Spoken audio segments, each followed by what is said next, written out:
Hi, I'm David Booth. Today's webinar by Harold Solbrig is one in a series of webinars about various aspects of the Yosemite Project. The Yosemite Project is a collaborative initiative whose mission is to achieve semantic interoperability of all structured healthcare information.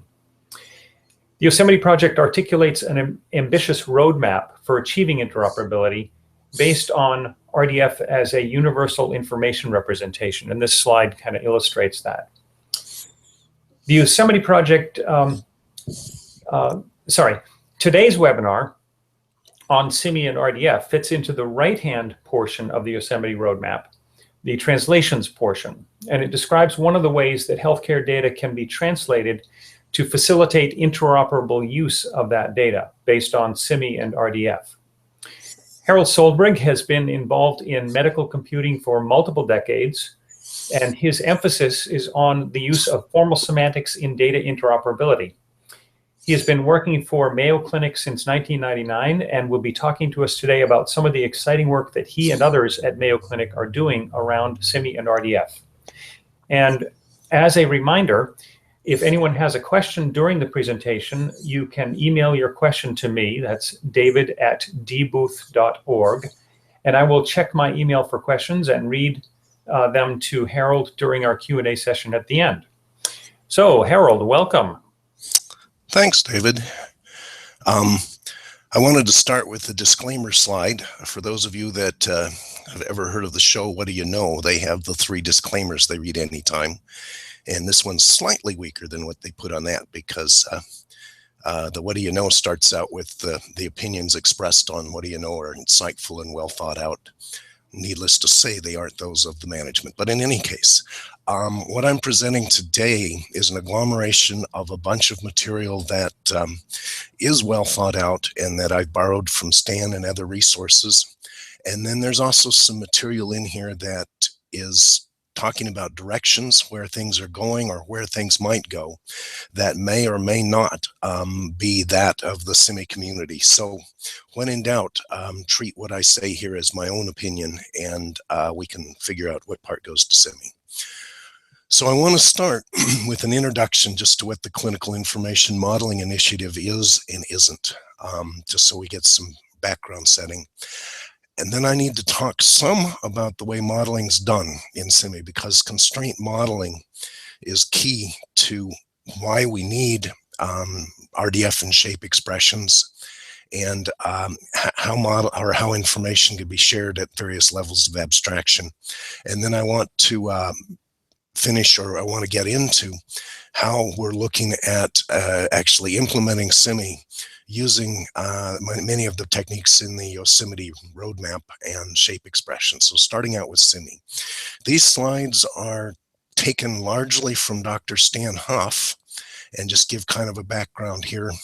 CIMI, the ultimate value proposition, the 100,000 foot level of CIMI, is we want to enable the interoperable sharing of everything from data through decision logic and knowledge.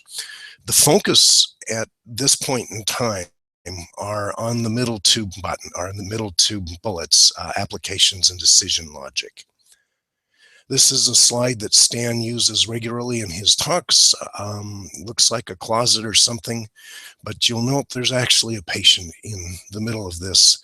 And the patient is surrounded by an amazing collection of analytic machinery and devices and tools, all of these which are delivering critical information about the well-being and health of the patient, and the complexity of which is obvious in some ways just from the setting itself.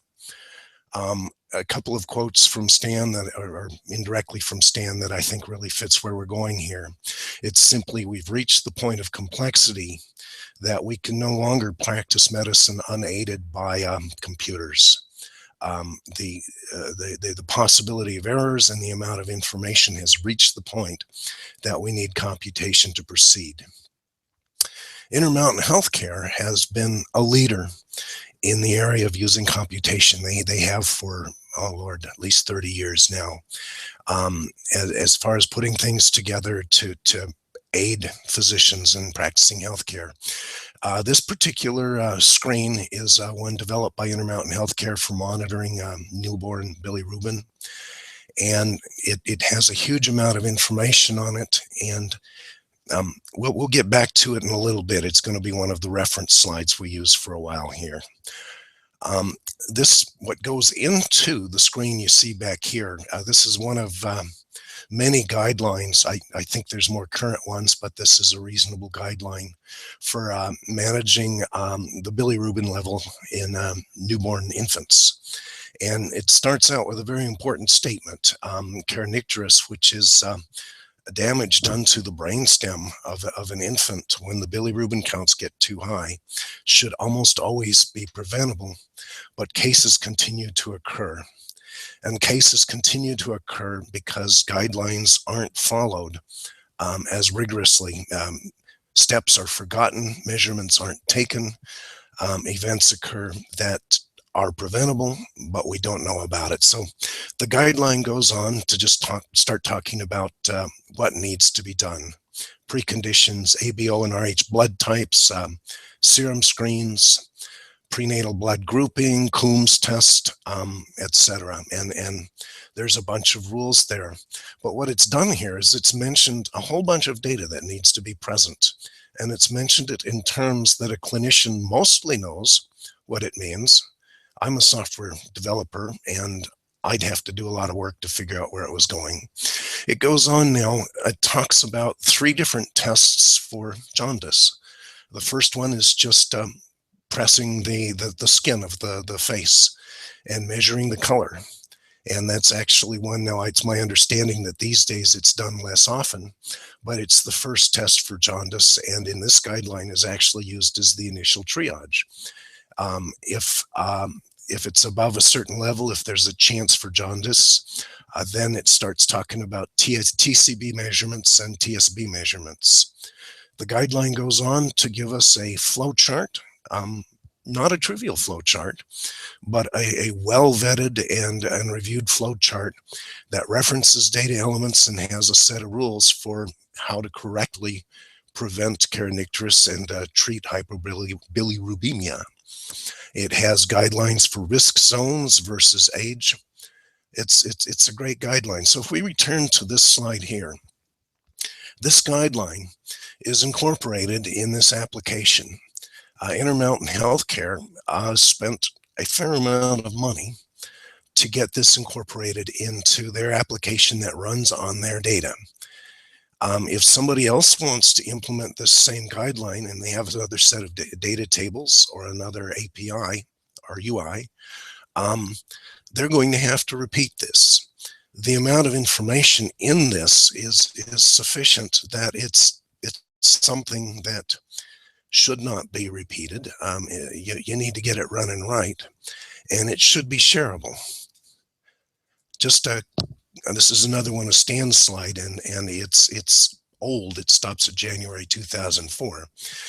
But essentially, as I understand it, since these guidelines have been in place and been improved, they've had no new cases running of hyperbilirubemia. I mean, their guideline is successful. Okay, this is one of hundreds of decision support models or modules that are available, that are published, that are vetted by the clinical community, and if correctly implemented, will make a difference in the care of a patient. Just some of them are listed here. Another quote from Stan, the fact that Intermountain can only provide the highest quality, lowest cost healthcare with the use of advanced clinical decision support systems. What they're not saying here is that IHC can't do this by themselves. The cost of implementing and maintaining all of these guidelines against a single back end is prohibitive. And furthermore, there's a huge amount of work that goes into it that could and needs to be shared amongst the wider community. In particular, one of the things we have to recognize is that the guidelines you see there are software. They have flow charts and rates and values, and even getting as straightforward or seemingly straightforward as the hyperbilirubemia guideline into place requires a tremendous amount of effort. and it needs to be tested. Every time a bug fix or something's found that's different, it needs to be disseminated. The guidelines are going to change. I mentioned that the 2004 guideline talked about the finger press. It's my understanding that that is being discouraged these days, and they're encouraging the use of the transcutaneous test immediately. And furthermore, data models evolve as new tests come in and old tests disappear. The guidelines don't change. The meaning of total serum bilirubin or transcutaneous bilirubin doesn't change, but the way it's done, its accuracy and the way it's measured does. And if we're going to have any success with this in the medical community, the key is that we have to share these across the community. So IHC's goal is to be able to share all of these things with anybody in the world. It was interesting just doing a little research on the infant bilirubin case. We're doing a pretty good job on that in America, but there's still parts of the world that it's kernicterus is occurring at an alarming rate. So what they want to be able to do is to share all these modules in a way that they're debugged, they're ready to go, and you just need to hook them up to your system to start getting the benefits from it. So what the bit behind the Clinical Information Modeling Initiative is the bit that connects the guidelines to the data itself. We had all those things back there, the TCBs, the TSBs, the immunoglobulin, Coombs tests, etc. And they have a precise enough meaning that if a clinician is presented with the results, they know what they're looking at. But what we need to do is we need to create a repository of these various clinical, fine-grained clinical events and actions and observations that we can share and that these guidelines can reference precisely.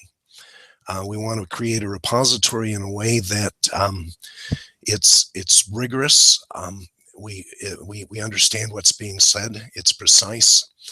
It references common data types, so we know what you mean by units and quantity.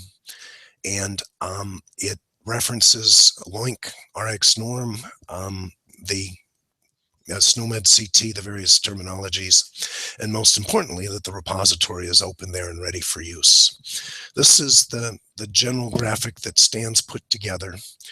The idea that we have a repository of models that draw on community resources. Clinical element models is Stan's work at Intermountain Healthcare. We have the CDA templates from HL7, a rich set of archetypes from the Open Air and ISO 13606 community, an emerging set of resources from FHIR.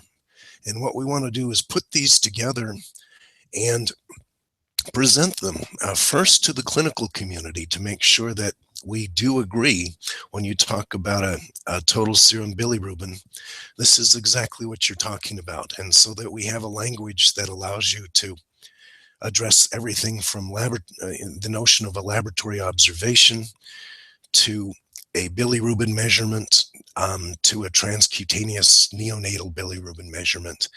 And in a way that the clinicians can say, yes, when I use these in the guidelines, this is what I mean.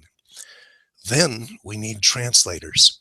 And these translators, along with localization, can convert these models into implementable forms.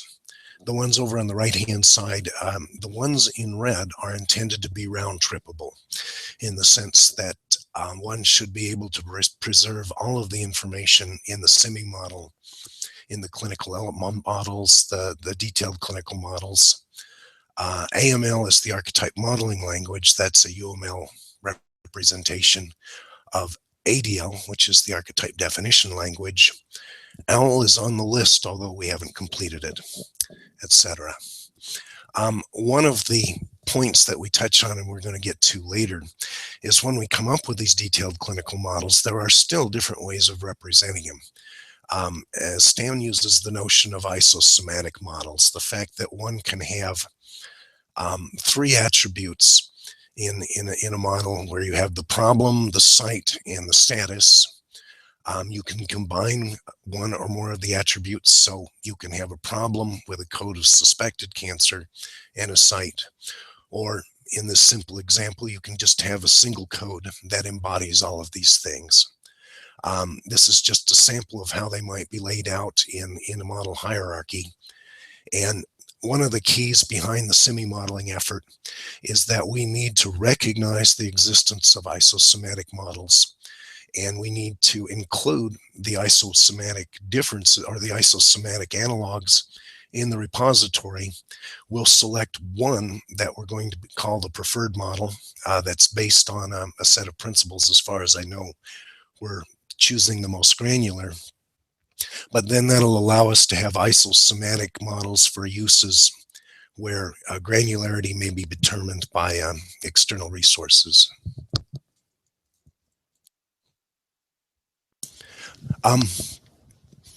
This is a very controversial statement. It's something actually that I think Eric Prudhomme first posited, and I thought I'd throw it up. This is not an agreement by the CIMI community, but I think it's a fair catalog of what CIMI is all about.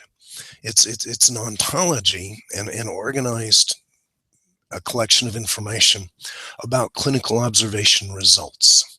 And I've got down here some important distinctions we need to make. There's an ontology about physiology. There's what the chemicals are in a body, how the bones are connected, what diseases you get, etc. And that's one term we use sometimes as a clinical condition. An infant has a total serum bilirubin level, and at some point in time, that's a given value. The next thing we have is an ontology of observations. We have ways of measuring total serum bilirubin. In the transcutaneous measurement, what we do is we shine a particular wavelength of light off the skin, and the amount of the wavelength that's reflective gives us an estimate of the level of bilirubin in the blood. So that's an ontology of observations. An observation measures a clinical condition. CIMI is not about that either. CIMI is about an ontology of observation results, of how one records and reports the observations, particular observations or set of observations that are done. This one's kind of a little off here, but this is just a sample of a particular set of observations. This is through the Clinical Knowledge Manager, an open air tool. Interesting tool in that it's used for clinicians and developers to view proposed definitions of observation results. They can propose changes, vote, sign off, and this becomes a publishing tool for information to become available to the community.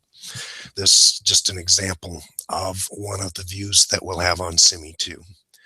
So what CIMI is intended to be is a bridge between the clinical community, between the things that are stated in these guidelines that clinicians think they understand and to most extent do, and their semantics, and the IT community, which is where we have to go order these things, find the results, and put them together in a form that they can be available to the guidelines and interpreted.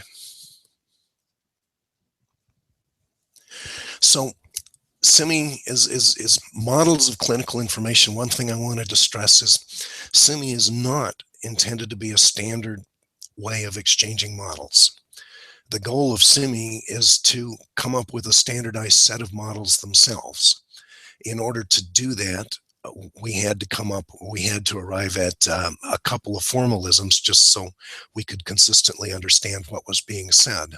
Those formalisms being the archetype definition language and the UML-based archetype modeling language, and then the other formalisms that were in red on that slide I showed a while back. So they're shared models of clinical information. One of the goals is to have variations in granularity, everything from a model of just observation results on a very general level down to a model of what might be an abnormally high serum bilirubin. You could even refine it further if you wanted to. It needs to be in a language that is understandable and verifiable by the clinical community, but it also needs to be sufficiently detailed and precise that it can be implemented consistently and reproducibly by the technical IT community. So that's CIMI itself. Now, the CIMI is based on the notion of constraint modeling. And to understand what we're doing with RDF, we need to spend a little time on constraint modeling. A lot of the modeling people do, or a lot of what you see, is based on the UML and the various tools that the modeling, the Gang of Four and people came up with. The idea is you start with the abstract and you begin adding to the model. So just, I'm not a clinician, so I try to stay away from the clinical domain as much as possible. I'm not a musician of any quantity either, but anyway. So I picked musical instruments, and I can start out with a generic model of musical instruments that has the name of the instrument, the maker, and some sort of identifier. And then I can specialize it to stringed instruments, where I add some attributes. I can specialize that to guitar, where I add a body type, and just because it's more familiar, I actually change the name of maker to brand, and then to electric guitar. So this is a nice model if you're dealing in the world of electric guitars. If you're dealing in the world of musical instruments, a sample XML representation might be like the one to the right. As soon as you move down to stringed instruments, you'll note first off the name changes and we get a new attribute in there. If we move down to the guitar level or the electric guitar level, the names changed and the number of the properties continue to add. So if we're dealing with the model, if all I have is a model of stringed instruments, the data designed for the fine-grained model doesn't make any sense. I have to have the most detailed model available to understand what's being communicated in a top-down modeling environment. Constraint-based modeling, we start out with a notion it's loosely called a reference model. I say typically UML, but it doesn't have to be. It's something that defines the maximal set of information we're going to be dealing with. In FHIR, arguably, those maximal sets are known as resources. This is well, it's the highest level of abstraction. And then what I do is I start applying constraints to those abstractions. And what the constraints do is they define subsets of the information I pass around that fit the particular constraints. So if I return to musical instrument, and this is a rather naive approach, but nonetheless, I'm doing it with constraint-based modeling. I say, okay, I'm going to enter at the stringed instrument level. So I've got a musical instrument. It still has a name, maker, and unique identifier, but it's going to just have essentially a set of tag value pairs. In this case, I've just said it has 0 or more items that can be one of string, integer, or enumeration, or any of the above. And the enumeration, well, no, actually, the enumeration is just an enumeration there. And then the string instrument is a musical instrument with additional characteristics. I can then constrain stringed instrument. This is using the AML language with the constraint of guitar, where it first redefines maker. So it says, if I'm dealing with it on the stringed instrument level, I will get the name or the maker from the maker field. If I'm dealing with it on the guitar level, I will get exactly the same data, but it will be called brand. And in addition, I'm going to constrain the additional attributes. And one of the additional attributes I'm going to call body type. It's subsets item. And this body type, I'm going to say, has no string values, no integer values, but its enumeration value is derived from the body type's enumeration. I can go on then and constrain guitar further. And I can add another item that's a specific constraint on an item.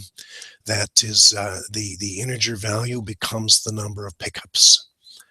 And so what I've done in this case is I've got let's see, I'll just stop here. Yeah, I've got a model that I can deal with on a very abstract level, but I can also understand on a more precise level. If in fact I'm talking about a stringed instrument that happens to be an electric guitar, I can understand it both as a stringed instrument as an electric guitar.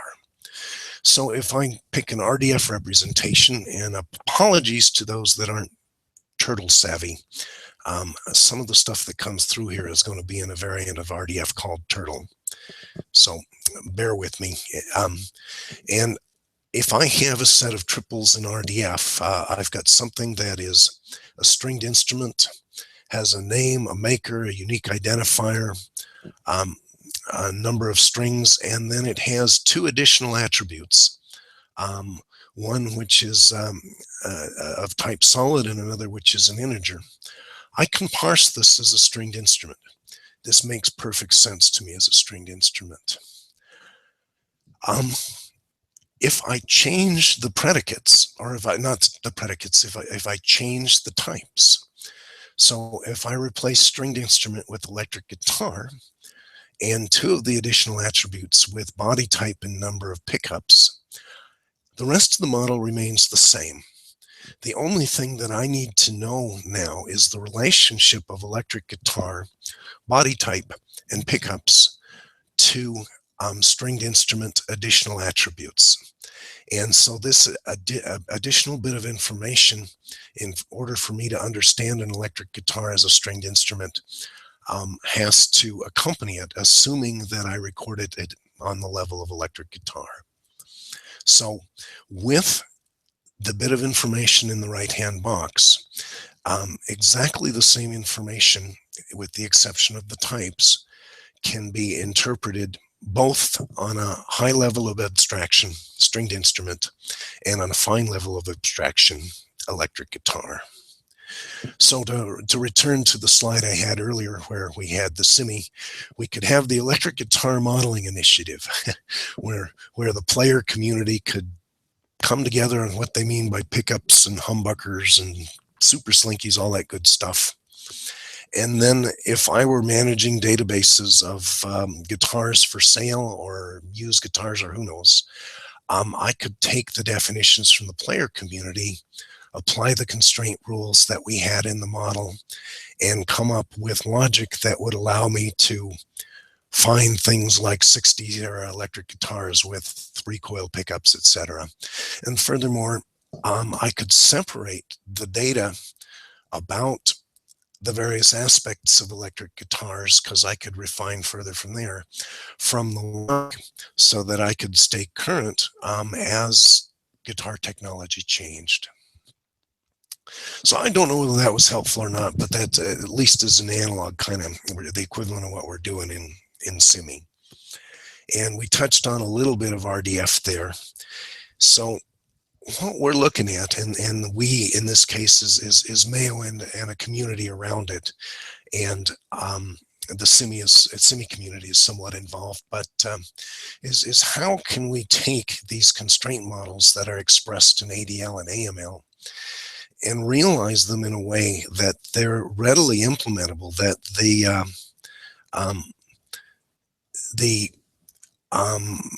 combination of the clinical model definitions, which is the promise of CIMI, and the alerts and guidelines, which we have available today, can be put together and can be effectively implemented against existing EMRs. I've got an EMR, and surprise, it doesn't look anything like the CIMI model.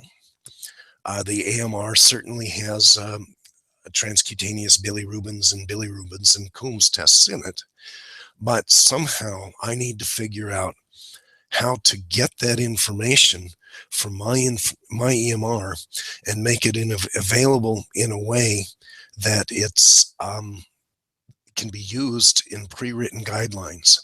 And so what we're trying to do as far as possible is to separate the concerns. CIMI, to no small extent, separates the clinical and the technical. Now, the next question is, how much can we separate the semantics and the syntax? My database is in SQL, and CIMI is technology neutral, but somehow I've got to get from SQL to CIMI format. And is there ways we can simplify that so that somebody that has an XML representation doesn't have to write the rules, and then somebody that has an SQL representation has to rewrite the rules, etc. And this is where it's really appropriate to call on the Yosemite Roadmap. Slide 50 in the roadmap, which I think was the introductory to this session, talks about how RDF can help translation. Okay, it supports inference, which is kind of important because it can take compound statements and turn them into simple statements. It can understand rules about information that's in data. It's a universal information representation. It's about as well, it's pretty much as simple a syntactic structure as you can get. Subject, predicate, object, triples, full stop. And it allows the data model and vocabulary translations to be shared, which is what we're trying to do with CIMI. This is the vision, and in the Yosemite Roadmap, it shows the source being HL7v 2.5.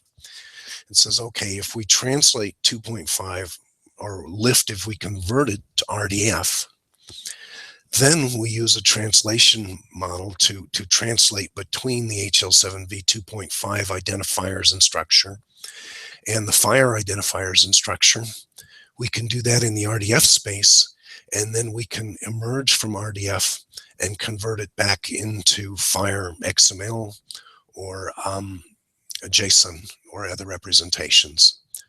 One thing that is interesting is there's also going to be a FHIR RDF representation so that the final drop may not be necessary. The question is the translation, as it said, this is the hard bit, and you can't get away from it. If you've got an SQL database with its own column names and its own tables, one way or another, that's going to have to be mapped to a common model, a CIMI model or a FHIR model. But it can be simplified. There's a lot of tools that can be used in simply having the information in RDF to begin with. Makes a lot of the translation process simpler. The Yosemite Roadmap vision is a crowdsourced translations ruled hub. We're going to talk about that a little bit towards the end of this talk because we've been actually looking at some examples and they've been working out very well. So step one, the original or the Yosemite Roadmap had HL725. Really, we can start with any source here. And it's not hard to convert data to RDF as long as you don't really care what the RDF looks like.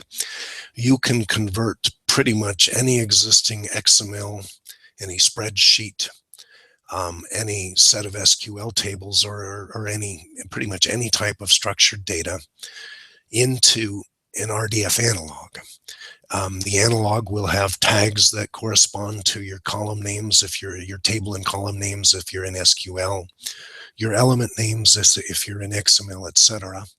So converting it to RDF simply puts the information in a different structure with the same content. The URL I've got here, and there'll be a link at the end, is a list of some of the converters that are available today to get from most anything to RDF.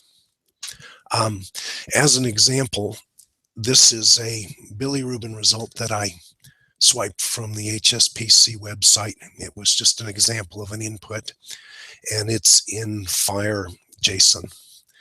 And in this case, I'm not sure I got it right, and I understand it's changing, but this is a sample representation of the FHIR JSON in RDF.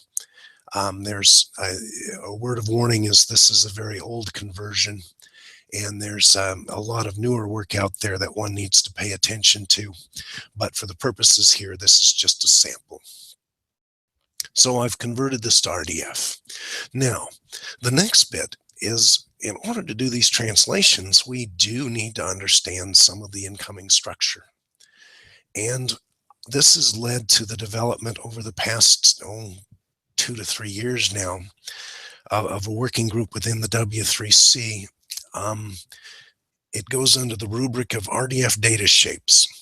What it really is a schema for RDF, but the word RDF schema was already used for a specification that didn't have a lot to do with schema for RDF. So we've called it shape expressions, and we'll talk about that a little more. But the notion is not only if I convert the data to RDF, but if I'm able to convert the schema to a corresponding check schema, this gives me an incredibly powerful tool in the RDF space. It gives me a tool that allows me to validate what's in the RDF. It gives me a tool that acts as a predicate that I can test the RDF to see whether it maps or it matches a particular shape expression. And the other thing I can do is the shape expressions language is based in no small part on parser technology. It's derived from that. And there's the notion of semantic actions or side effects. As you traverse a schema and as you confirm or match RDF triples to the schema, you can also emit output. And the output can be a document, it can be XML, or it can be another block of RDF. So checks, a schema for RDF graph. Just a sec. A quick cough. A collection of predicates that identify subsets of the graph. You can state, I want subjects only with certain predicates. I want predicates with specific types. I want predicates, or I want objects or subjects that are in particular value sets. And more importantly, I can also say, does the object of a given subject predicate meet another shape expressions predicate? This is the archetype example that we've been using in shape expressions, and this is the short shape expression syntax. It's a notion that I have a shape called issue shape, and in order for a set of RDF triples to conform to it, the subject has to have a state predicate that must be one of the URIs for assigned or unassigned. It must have a reported by predicate, the object of which must conform to another shape expression called user shape. It must be reported on an object that conforms to the XSD date time data type. It has to be reproduced by, it has to have a combination of pairs of reproduced by an employee shape on a given date and time, and that can appear 0 or more times. Or I guess let's say question mark, I'm sorry. That's exactly once, actually. I'm forgetting my own regular expressions grammar. And furthermore, it can reference any number of related issue shapes. Now, these are all constraints or all... Harold, yeah. Sorry to interrupt. It's a question mark, I believe, means 0 or 1. Yeah, okay. 0 or 1, thanks. Yeah, thanks. Yeah. And so this is just a set of constraints on RDF triples, and you can view issue shape simply as a predicate. I can take a graph and a subject, and I can say, does this or does this not correspond to issue shape? We've published a precise set of semantics on what it means to correspond and not correspond, as so that the tests are reproducible. So if I take the FHIR RDF that I generated earlier, but if I also have a set of shape expressions that says what it means to conform to a valid FHIR observation, a shape expression that says a FHIR observation must have a type of observation, an observation name that matches the name predicate, etc. And by the way, the checks I've got in here at the moment isn't tested. I'm just in the process of putting this together. This is an approximation. We do have running checks that does this sort of stuff, but I wouldn't try running this. I'm sure it's got errors in it. But anyway, so I've got a set of shape expressions and I've got a set of side effects that I've tacked onto that. So when I see an observation name, I call this CIMI processor, and with an argument of CIMI code and whatever parameters I matched on observation name. And that allows me to generate CIMI RDF on the right-hand side over here. Let's see. I guess I mapped the, CIMI identifier. Let's see, the first one was CIMI code. So I mapped that to the observation name, I mapped to code, and I mapped the second one to identifier, etc. So it gives me, in a sense, kind of an XSLT, as it were, for RDF. Although it's really closer to the sort of things you see in parsers.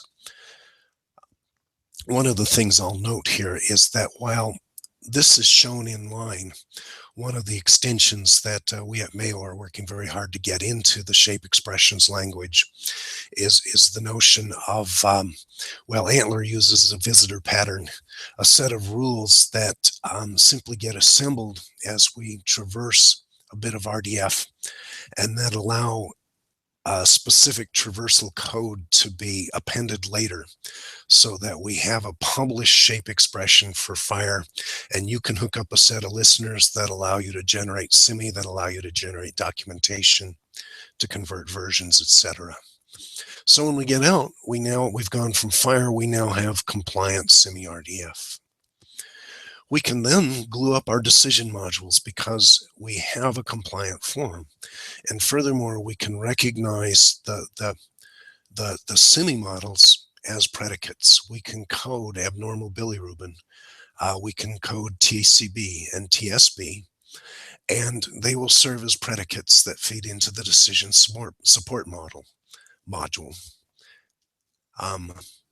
And again, this is with the caveat that this is an approximation, but if I had a TSB defined in CIMI, this potentially could be the shape expressions thing. It has an identifier. At the moment, it has this particular link code, although I should note that this is a value set, and we could reference multiple link codes here. It has an observation status, and there could be more information in here. But the point is that TSB becomes a predicate that we can apply to any RDF that we can convert into CIMI compliant format.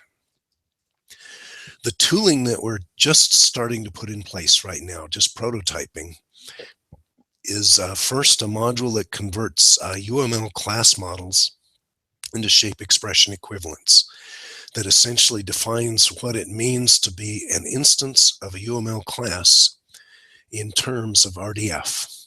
And that transformation involves the obvious mapping of the UML class names and attribute names, etc., to URIs, and also converting the various cardinalities and properties in subclassing and stuff into the Shex equivalent.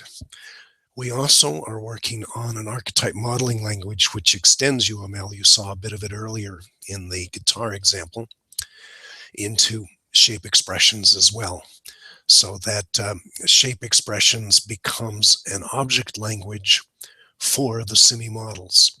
And it becomes a language that if you feed it RDF that's compatible with the CIMI models, you can create side effects that are everything from simple predicates that say yes, no, to transformation things that convert it to and from different languages.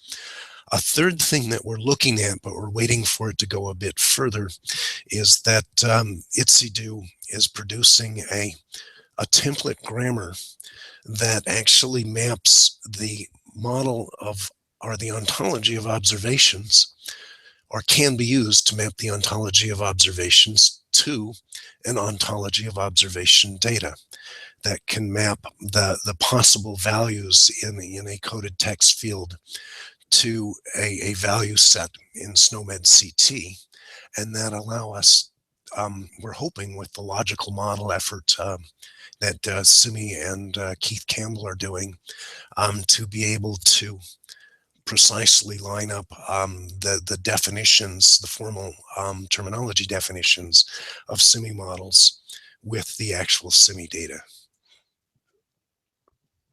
Another thing that's fairly easy to do with CIMI, and I think is important, is I mentioned the isosemantic transforms earlier. The CIMI model allows us to represent constellations of information, like this shape I just called post-coordination, an observation result that has a body site, a problem, and a finding context, and to invoke a side effect that allows us to emit a pre-coordinated equivalent. Now, to emit this pre-coordinated equivalent, we would need access to a resource like SNOMED and a reasoner, but it does allow us to do these transformations, or should allow us to do it computationally. It's our hypothesis. We don't have this working yet. Another area I wanted to point to a little bit, it's related to what we're doing, is the Yosemite crowdsourcing mentioned all these rules. And some of the areas we're working in is a project called D2 Refine. It's based on a wonderful open source toolkit called Open Refine, comes out of Google. And Open Refine is designed to absorb data, recognize common characteristics, group it together, and assemble it as a smart a spreadsheet, an intelligent spreadsheet that's very much data-driven. It's designed to work with messy data, deal with inconsistencies, to specify transformations, and to pull data from all sorts of places. Another important thing is that you can extend it and you can add new services. One of the things you can extend it with is an RDF extension. So you can pull RDF in from a whole bunch of different resources, not coincidentally, including, let's say, the FHIR resource we were looking at earlier. Now, if we take what we've got there and extend it, our extension at Mayo is called D2 Refine. We've got the RDF importing, but if we start gluing it up both to a terminology service API, so that if the shape expressions, I didn't go into this today, it's not shape expressions, but CIMI also has a whole model of how one binds the observation data model to terminology resources, how one states that a lab observation represents the information represented by a concept code in SNOMED, or that a particular code in a lab's observation is represented by a LOINC code. But you add in the CTS2 API that allows you to get the terminology mapping in place, and then you add in some check schema and MDR, and you get some very powerful tools. I just grabbed a couple of random screenshots. I'm not going to be able to spend any time on this, but the notion is that you can have columns and rules. So this is a mapping of just a set of values where we're mapping it to FHIR values here. It collects the various possible targets of, like, the patient sex value, and it allows you to actually start mapping that to terminologies. There's a whole lot in here that's incredibly promising. I put this in mostly as a teaser, just because it's the next step beyond the shape expressions as far as crowdsourcing that. So CIMI is constraint-based modeling, or constraint-based modeling and CIMI allow us to represent information both at different levels of abstraction, and more importantly, to both the clinical community and the technical community. We have tools today that allow us to turn any data we want into RDF, as long as we don't care particularly what the RDF looks like. The shape expressions, when combined with the incoming models, be they FHIR schemas, be they CIMI constraints, or for that matter, be they DDL for a set of data tables, or UML, it gives you the ability to traverse this RDF on a schema basis and transform it into other RDF that meets other rules or into another target language. CIMI has the models, and the RDF and checks provide a set of tools that arguably should make this mapping process doable, and that allow us to actually start realizing these guidelines against their ADL forms. So I just want to get some quick credits here. We've been influenced directly and indirectly by David Booth's vision on the Yosemite project. Eric Prudhomme with MIT has been working on this for a number of years. He calls himself a semantic, or let's see, web sanitation engineer. So he's been doing all sorts of work to help us out here. Deepak Sharma with the Mayo Clinic, who's been doing a tremendous job on the D2 Refine. Dr. Chang from the Mayo Clinic, who's had a vision for a lot of this process and has guided us on D2 Refine, combining checks with metadata repositories. Stan, whom I stole a lot of the slides and ideas from. And also VismPoint is a company that's put together some AML tooling that they've allowed me to use to get a lot of this working. And it's also been supported by one of Dr. Chang's grants that's helped cover mine and Deepak and Eric's time on this. Some links. This is a few of many, but hopefully they'll get you started. And that's pretty much what I've got to say. Well, thank you, Harold. This is really exciting to hear about. We have time for a few questions. So anybody that has questions, please email them to me right away. That's david@dbooth.org. You can go to the yosemiteproject.org site and follow the links to Harold's presentation to get my email address if you want. And I'm checking my email right now to see what questions come in. And let's see. I have a few questions here. I will read off to you.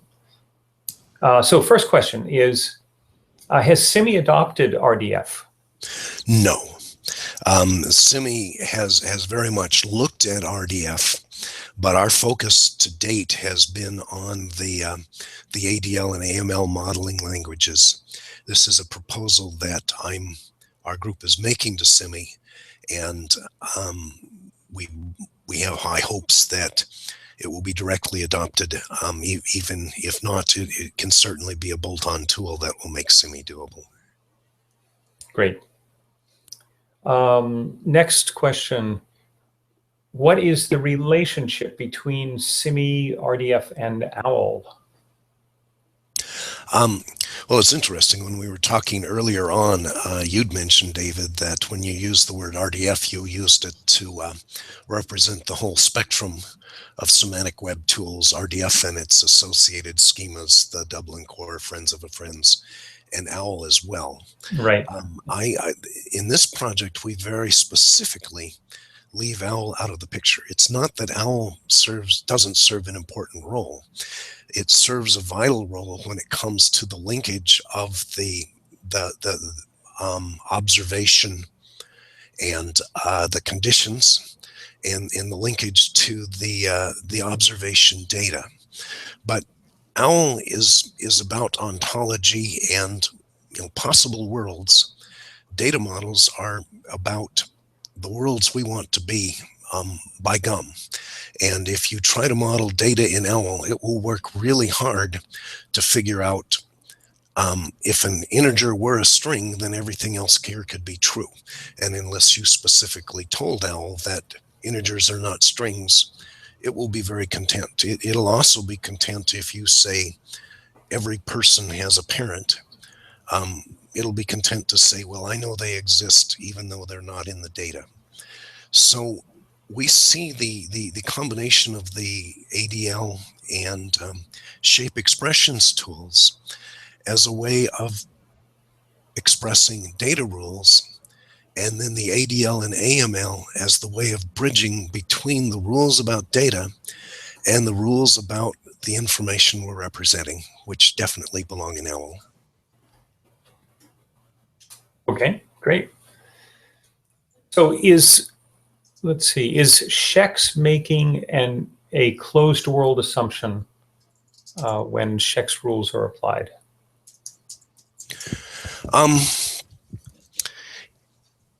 Well, the world of Scheck's is the world of RDF triples.